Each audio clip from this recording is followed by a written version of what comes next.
The wire rack dice. If you need to quickly dice or rough chop something soft, like hard-boiled eggs, cooked squash, cooked potatoes, then just place a wire rack over a bowl and push the food through the wire rack. That's it. Don't overthink it. Just do it, okay?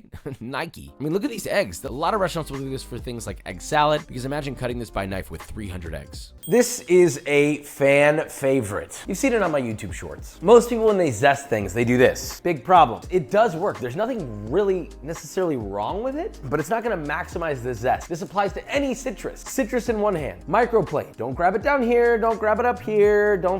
I don't know how that happened. You're gonna grab it in the middle. I want your hand physically around the metal. Don't worry, it's not gonna hurt you. Hold on to it tight, right? Now, relax your hand. Pull it back just a bit. Index finger to apply pressure, holding the base. Hold your citrus. Place the thumb of your opposing hand on the citrus. See what I'm doing here? I'm pushing the citrus up. Start at the top of your citrus and then close your arms and rotate. Rinse and repeat all the way around until you're met with your first bit and you have a damn near perfectly zested citrus. You could go in there and clean it up more, but guess what? You got all that from just one.